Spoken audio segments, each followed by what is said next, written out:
Hello everyone, स्वागत है आप सभी लोगों का आज के सेशन में। यहाँ पर हम लोग एसएससी जीडी का जो आपका सिलेबस है साइंटिफिक रिसर्च का, उस साइंटिफिक रिसर्च से संबंधित हम लोग आज एक टॉपिक के बारे में डिस्कशन करेंगे जो कि हाल ही में काफ़ी ज़्यादा चर्चा में रहा है। इससे भी संबंधित आपके क्वेश्चंस पूछे जा सकते हैं, इसलिए यहाँ पर ये टॉपिक आप लोगों को मिला है। और ये एक टॉक्सिन प्लांट है। टॉक्सिन प्लांट का मतलब क्या है? जहरीला पौधा इसको कहा जाता है। तो यहाँ पर इस पौधे का नाम है, अगर हम लोग देखें तो जिम्पी जिम्पी। अब जिम्पी जिम्पी जो है ये क्या होता है बेटा? एक पेनफुल यानी कि बहुत ही दर्द उत्पन्न करने वाला डंक वाला एक घातक पौधा माना जाता है।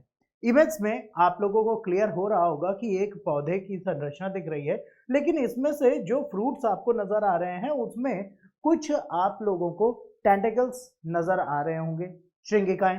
ये खास तौर पर हुक के शेप में होती हैं और इनमें वैज्ञानिकों ने ये पता लगाया है कि जैसे मकड़ी या बिच्छू के काटने से जो दर्द महसूस होता है वैसा ही दर्द और वही टॉक्सिन खासतौर पर न्यूरोटॉक्सिक आपके शरीर में पहुंचता है, जिससे आपको असहनीय दर्द होता है।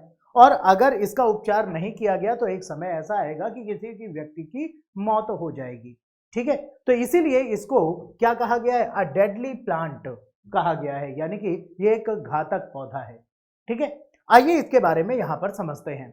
सबसे पहली चीज अगर हम लोग देखें बेटा कि ये जो आपका प्लांट है जिम्पी जिम्पी, ठीक है, ये पाया कहाँ जाता है बेटा? तो ये आमतौर पर ऑस्ट्रेलिया जो है महाद्वीप, हमारा ऑस्ट्रेलिया महाद्वीप में ये आपका पाया जाता है। और ऑस्ट्रेलिया में इसके कई नाम है। ठीक है, कौन से नाम है? अगर हम लोग इनकी बात करें बेटा तो इसको स्टिंग ट्री के नाम से भी जाना जाता है, स्टिंग बुश के नाम से भी जाना जाता है। और वहीं अगर हम लोग बात करें बेटा ऑस्ट्रेलिया में जो क्वींसलैंड है, ठीक है, अभी जो मैप के अकॉर्डिंग भी आपको समझा दिया जाएगा। तो यहां पर अगर हम लोग देखें जो क्वींसलैंड है, क्वींसलैंड के क्षेत्र में ये ज्यादातर पाया जाता है, इसलिए इसका नाम क्वींसलैंड स्टिंगर भी कहा जाता है या जिम्पी जिम्पी के नाम से इसको हम लोग जानते हैं। ठीक है, इवन यहां पर अगर हम लोग बात करें बेटा कि ये जो प्लांट है यानी कि जो पौधा है, इस पौधे की बात करी जाए तो ये डेंड्रोकोनाइड मोरॉइड्स के मुख्य रूप से इसका नाम है। ठीक है, जो साइंटिफिक नेम हम लोग पढ़ते हैं यानी कि वैज्ञानिक नाम, तो इसका वैज्ञानिक नाम क्या है बेटा? डेंड्रोकोनाइड मोरॉइड्स। ठीक है, ये इसका साइंटिफिक नेम है। और इसका विस्तार कहां पर पाया जाता है? तो इसका विस्तार जो है ये आपका मलेशिया तक देखा गया है, यानी कि ऑस्ट्रेलिया और मलेशिया के जो वर्षा वन वाले क्षेत्र हैं यानी कि रेन फॉरेस्ट हैं, ठीक है, जिनको हम लोग ट्रॉपिकल रेन फॉरेस्ट भी कहते हैं, जिन चीजों को आप लोगों ने जियोग्राफी में भूगोल में पढ़ा भी होगा, तो यहाँ पर वर्षा वन के क्षेत्र में पाया जाने वाला आपका ये पौधा है। और ये रेन फॉरेस्ट में तो है, लेकिन यहीं पर देखें तो ये बिछुआ परिवार यानी कि इसकी जो फैमिली है ये नेटल फैमिली से बिलोंग करता है।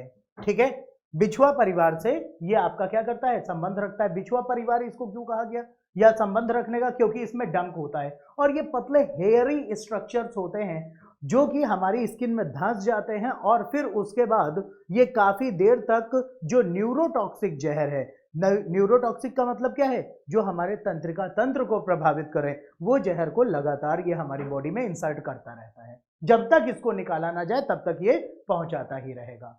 ठीक है, क्लियर? अब यहीं पर हम लोग आगे चलते हैं कि यहां पर आपका क्या है बेटा कि ये अपने बेहद दर्दनाक और लंबे समय तक चलने वाले डंक के लिए कुख्यात है। मतलब जो आपका जिम्पी जिम्पी प्लांट है, ये जिम्पी जिम्पी प्लांट आपका बहुत ही ज्यादा पेनफुल और लॉन्ग लास्टिंग का मतलब क्या है? लंबे समय तक आपके शरीर पर असहनीय पीड़ा प्रदत्त करता रहता है यानी कि देता रहता है। ठीक है, जैसे कभी भी आप लोग किसी फॉरेस्ट रीजन में अगर जाते हो, ठीक है, जहां पर झाड़ियां हैं, बुशेस यानी कि झाड़ियां हैं, इवन कई सारे ऐसे पौधे हैं जो कि आपके कपड़ों पे या आपकी बॉडी पर अगर आपसे टच हो जाते हैं तो उनकी बॉडी में जो हेयर्स हैं, प्लांट की बॉडी में जो हेयर्स हैं उनकी बात हो रही है, तो उनकी बॉडी में जो हेयर्स हैं हुक शेप में हैं, ये सभी चीजें आपकी स्किन पर इंसर्ट हो जाती हैं और फिर बहुत मुश्किल से निकलती हैं। मोस्ट कॉमन एग्जाम्पल अगर ले लें तो जैसे आप लोग कभी भी बैम्बू प्लांट से खेलते हो या कुछ आप बना रहे हो, कई बार आपके उंगली में उसकी एक पतली सी सीख या जिसको कहते हैं हम लोग फांस चुभ जाती है, तो वो बहुत ज़्यादा पेनफुल होती है। कुछ वैसे ही कई सारे प्लांट्स ऐसे हैं जिनकी बॉडी में हेयरी स्ट्रक्चर होते हैं, कुछ उनमें स्पाइक्स की सी संरचना होती है, जैसे कि आप लोगों ने कुछ कैक्टस में देखा होगा, यानी कि कांटे सी संरचना होती है। अगर आप उसको टच करेंगे तो वो आपकी बॉडी में तुरंत इंसर्ट हो जाएंगे। कुछ इसी तरीके की इसमें भी संरचनाएं पाई जाती हैं जो कि आपकी बॉडी में लंबे समय तक चलने वाले बेहद दर्द के लिए आपका कुख्यात है ये प्लांट। ठीक है, अब यहीं पर आगे हम लोग देखें बेटा कि जो इसका जो नाम है, ठीक है, यानी कि जो जिम्पी जिम्पी प्लांट है, इसका जो मेन नेम है जिसको कि हम लोग डेंड्रोकोनाइड के नाम से हम लोग जानते हैं, तो ये जो डेंड्रोकोनाइड है ये खास तौर पर दो शब्दों से मिलकर के बना हुआ है। और ये किन दो शब्दों से मिलकर के बना हुआ है बेटा? तो इसके अगर हम लोग बात करें बेटा, तो जो आपका ग्रीक भाषा है, ठीक है, यानी कि ग्रीक लैंग्वेज है, ग्रीक लैंग्वेज में अगर हम लोग बात करें बेटा, डेंड्रॉन, डेंड्रॉन का मतलब होता है ट्री, और नाइड का मतलब होता है बेटा आपका स्टिंग या निडल। ठीक है, यानी कि यहां पर अगर हम लोग बात करें डेंड्रॉन की, तो डेंड्रॉन का अर्थ तो होता है पेड़, और नाइड का मतलब होता है चुभने वाली सुई, यानी कि आपकी स्टिंगिंग निडल। ठीक है, स्टिंगिंग निडल यानी कि चुभने वाली सुई, कोई भी ऐसी सुई है जो कि आपकी बॉडी में चुभ सकती है। ठीक है, अब स्टिंगिंग निडल और खास तौर पर ये क्या है, ट्री है, इसीलिए इसका नाम क्या रखा गया है बेटा, डेंड्रोकोनाइड के नाम से हम लोग इसको जानते हैं। ठीक, अब यहीं पर आगे बढ़ते हुए अगर देखा जाए तो यहां पर अगर हम लोग बात करें बेटा, इसका जो कॉमन नेम है जिम्पी जिम्पी, ये नाम इसका आया कहां से है? ठीक है, इसके नाम के आधार पर अगर हम लोग देखें तो जो ऑस्ट्रेलिया है उसका जो दक्षिणी पूर्वी क्वींसलैंड है, यानी कि साउथ ईस्टर्न क्वींसलैंड है, वहां पर जो लोग निवास करते हैं, जो कबीलाइट हैं या वहां के नेटिव लोग हैं, जिनका नाम जो जनजाति है, ठीक है, जो जनजाति है गुब्बी गुब्बी, उनकी भाषा से आता है जिम्पी जिम्पी नाम इसका। ठीक है, जो कि कॉमन नेम है इस प्लांट का। ठीक है, डेंड्रोकोनाइड का। अब यहीं पर हम लोग अगर बात करें तो इसके नाम के बारे में पता चल गया। अब साथ ही साथ अगर हम लोग देखें कि ये क्वींसलैंड है कहां पर बेटा, तो देखिए आप लोगों ने ऑस्ट्रेलिया को आप लोगों ने देखा होगा, ठीक है, कुछ ऐसा ऑस्ट्रेलिया महाद्वीप की संरचना आपको नजर आती है।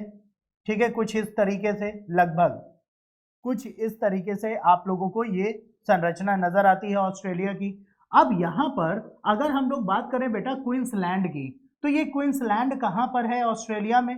तो ऑस्ट्रेलिया में अगर हम लोग क्वींसलैंड की बात कर रहे हैं तो ये आपका जो रीजन है ऑस्ट्रेलिया का, ये क्षेत्र आपका क्वींसलैंड का क्षेत्र कहलाता है।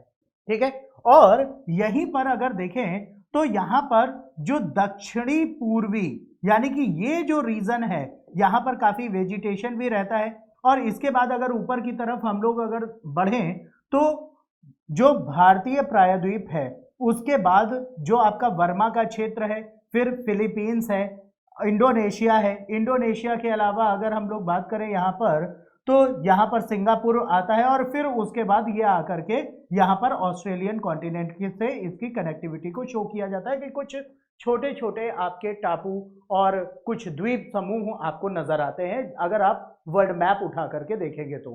ठीक है, तो ये जो आपका क्षेत्र है ये क्वींसलैंड का आता है, और दक्षिणी पूर्वी क्वींसलैंड के जो लोग निवास कर रहे हैं गुब्बी गुब्बी, उनकी भाषा से जिम्पी जिम्पी नाम इसका निकल करके सामने आया है।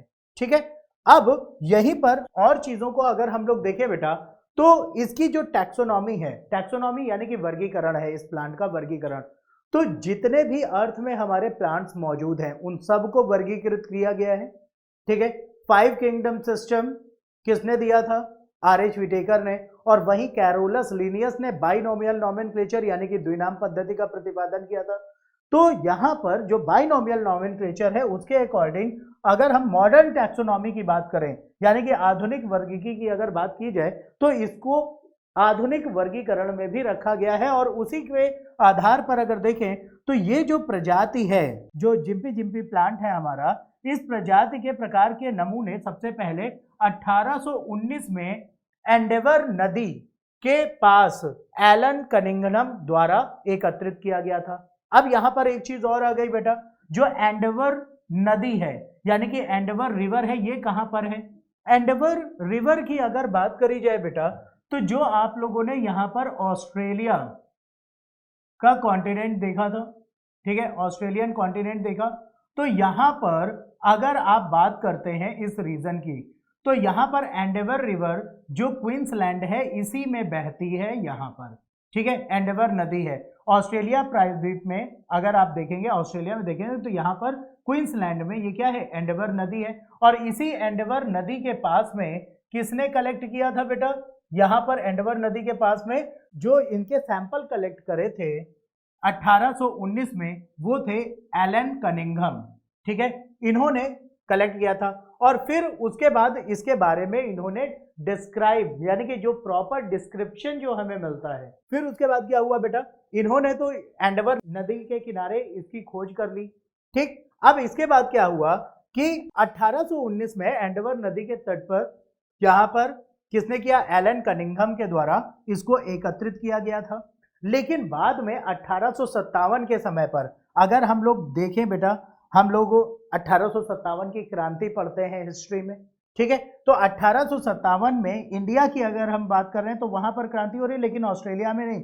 1857 में ह्यूग अल्गर्नन वेडेल द्वारा क्या किया गया? लापोर्टिया मैरोइड्स के रूप में इसको वर्णित किया गया था।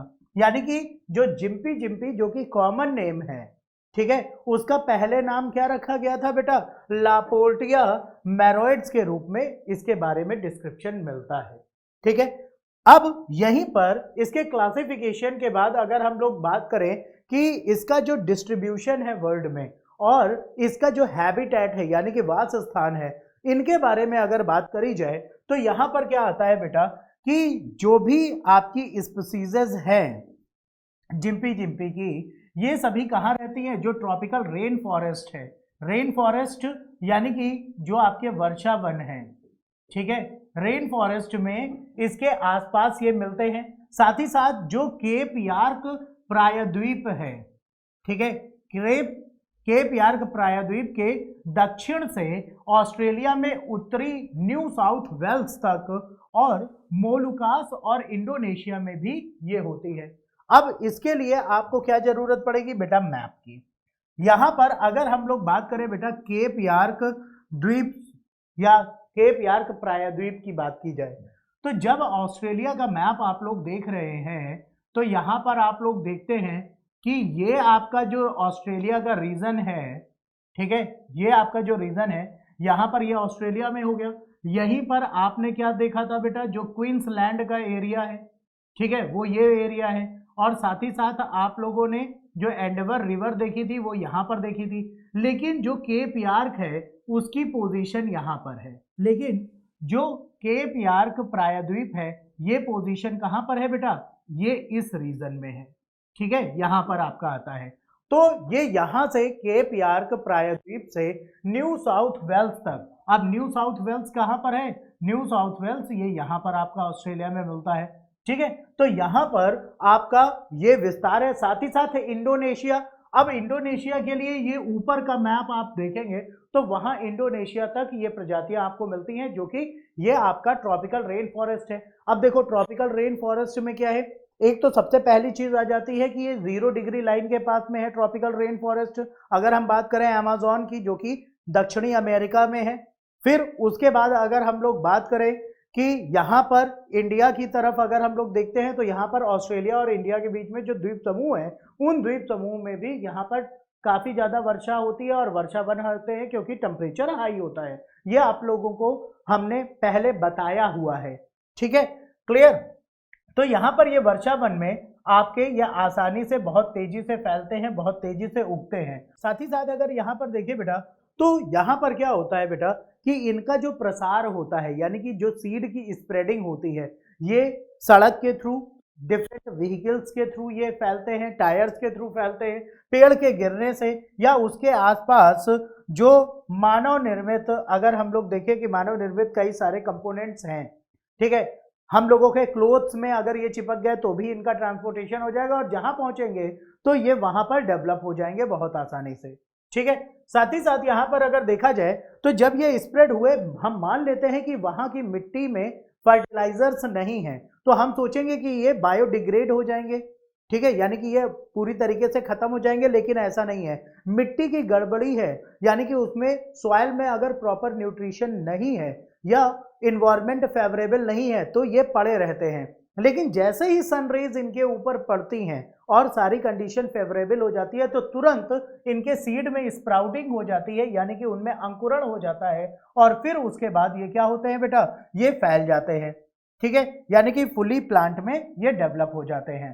ठीक है, अब क्वींसलैंड की अगर हम लोग बात करें तो क्वींसलैंड में तो बहुत आम है कि ये वहां पर डेवलप होते हैं। ठीक है, लेकिन अगर हम लोग बात करें न्यू साउथ वेल्स की, तो न्यू साउथ वेल्स में इनको IUCN के द्वारा लुप्त प्राय प्रजातियों में भी इनको रखा गया है, यानी कि सूचीबद्ध किया गया है। कहां पर? न्यू साउथ वेल्स में, वहीं ऑस्ट्रेलिया में ही। ठीक है, क्वींस आइलैंड में ये तो बहुत तेजी से प्रोलिफरेट हो रहे हैं, फलीभूत हो रहे हैं, लेकिन न्यू साउथ वेल्स में इनकी संख्या बहुत कम हो गई है संकटग्रस्त प्रजातियों में। IUCN में इसको रेड डाटा बुक की सूची में इसको रख दिया है। ठीक है, अब यहीं पर अगर हम लोग इकोलॉजिकल इंपॉर्टेंस की अगर बात करें, ठीक है, इकोलॉजिकल इंपॉर्टेंस के अकॉर्डिंग इस प्लांट का, देखो हम लोगों के लिए टॉक्सिक है, लेकिन कुछ ऐसे एनिमल्स हैं जिनके लिए ये नेटिव प्लेस का काम करता है। ठीक है, जैसे कि अगर हम लोग बात करें जो व्हाइट बटरफ्लाई है, उनके लार्वाज के लिए ये एक होस्ट का काम करता है, ताकि जो लार्वा है वो इनके लीफ को वो कंज्यूम करते हैं, बड़े होते हैं और जो डाइवर्सिटी है बटरफ्लाई की वो मेंटेन्ड रहती है। साथ ही साथ अगर हम लोग देखें बेटा तो कई सारे विभिन्न प्रकार के कीड़ों के लार्वा के लिए ये क्या काम करता है बेटा, ये एक होस्ट का काम करता है। ठीक है, अब इनमें से लार्वास जो होते हैं वो मोस्टली क्या होते हैं, हार्बीवोरस होते हैं। ठीक है, यहां पर आप देख सकते हैं कि कई सारी आपकी जो लीफ की प्लांट है और उनमें से कुछ आपकी खाई हुई हैं। ठीक है, जिनको कि इंसेक्ट्स जो हैं, इन इंसेक्ट्स के लार्वास ने क्या किया है, इनको कंज्यूम किया है। तो ये प्लांट कई सारी वैरायटीज के लिए एज अ होस्ट भी काम करता है। और साथ ही साथ अगर हम लोग देखें तो यहां पर रिसर्चर्स ने यह बताया है कि यहां पर क्या है बेटा कि न्यूरोटॉक्सिन, ठीक है, ये जहर को जैसे कि अभी बताया था शुरुआत में कि इसमें न्यूरोटॉक्सिक जहर होते हैं और ये न्यूरोटॉक्सिन्स आपके नर्वस सिस्टम को, यानी कि जो आपका तंत्रिका तंत्र है, तंत्रिका तंत्र को प्रभावित कर देते हैं। और जब आपका नर्वस सिस्टम यानी कि न्यूरोटॉक्सिन आपके बॉडी में पहुंचेगा तो उसकी वजह से क्या होगा बेटा, ये स्तनधारियों में क्या करता है, बहुत ही ज्यादा उनको पैरालिसिस हो जाती है अगर इसका अमाउंट ज्यादा हो गया।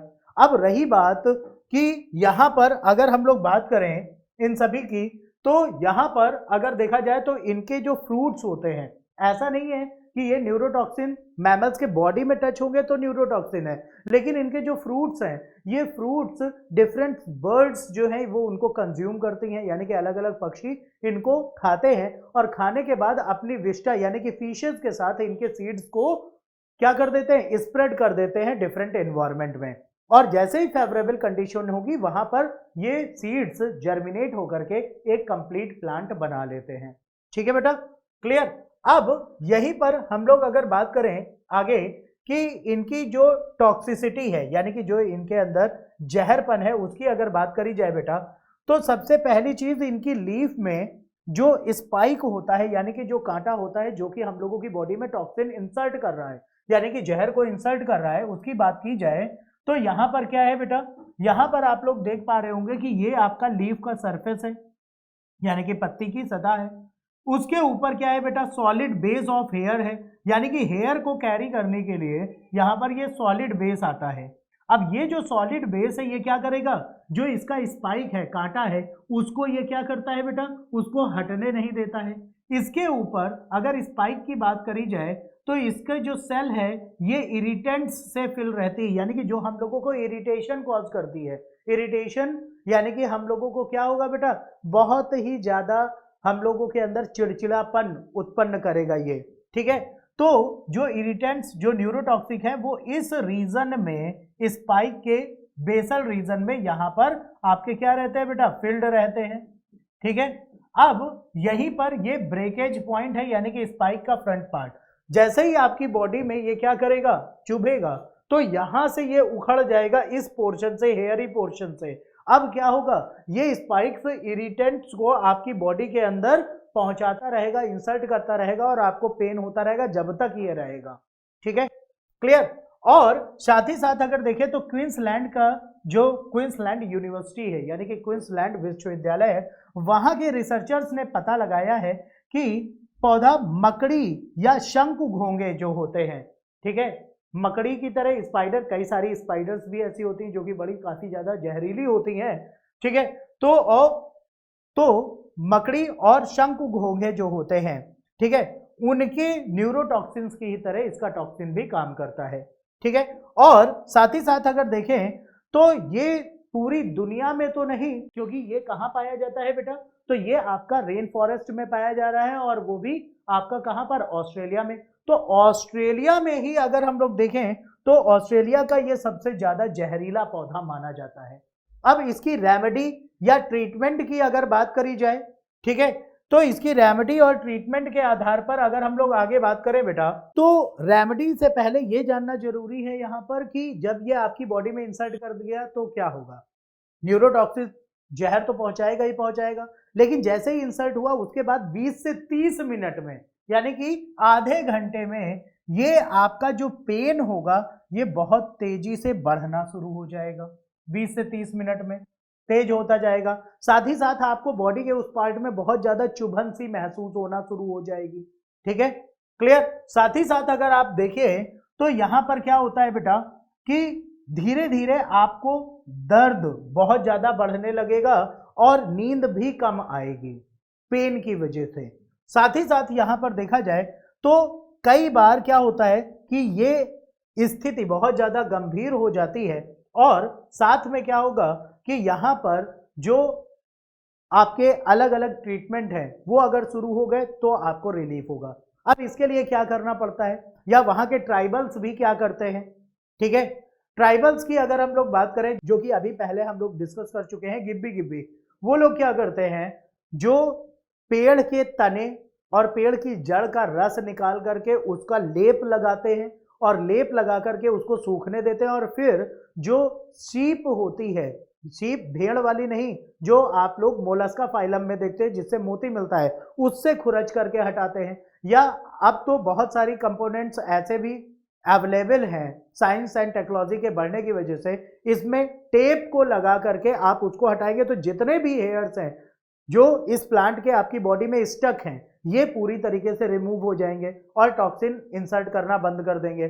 दूसरा तरीका क्या होता है यहाँ पर, दूसरा तरीका आपका एक और आता है कि यहाँ पर इन स्मॉल हेयर्स को निकालना इतना ज्यादा जरूरी है कि इतने पतले होते हैं कि कई बार ऊपर से स्किन कवर्ड ही हो जाती है। ठीक है, कई बार से ऐसा होता है कि जो स्किन है वो क्या हो जाती है, कवर हो जाती है, और ये अंदर ही रहते हैं और आपकी बॉडी में जो टॉक्सिक मटेरियल है उसको इंसर्ट करते रहते हैं। तो यहां पर ये सभी क्या करेंगे, पहले तो उनको पील ऑफ करना है, फिर उसके बाद बहुत से लोग पपीते के पत्तियों का, जो वहां के ट्राइबल्स लोग हैं, पपीते की पत्तियों का लेप बनाते हैं और उसका इस्तेमाल करते हैं। ठीक है, और कई दवाओं का, जड़ी बूटियों का इस्तेमाल करते हैं। लेकिन जनरली साइंस के आगे बढ़ने की वजह से आपको नॉर्मल पेन किलर दिए जाते हैं, और जो न्यूरोटॉक्सिन को काउंटर करने के लिए आपको वैक्सीन दी जाती है। ठीक है, तो यहां पर जो जिम्पी जिम्पी है ये काफी ज्यादा चर्चा में रहा है आपका, किसकी वजह से, क्योंकि ये टॉक्सिक प्लांट की कैटेगरी में रखा जाता है, और साथ ही में अगर देखें तो ये IUCN की रेड डाटा बुक में भी है। ठीक है, तो उम्मीद करते हैं कि आप सभी लोगों को ये सारे पॉइंट्स क्लियर हो गए होंगे। That's all for today, thank you.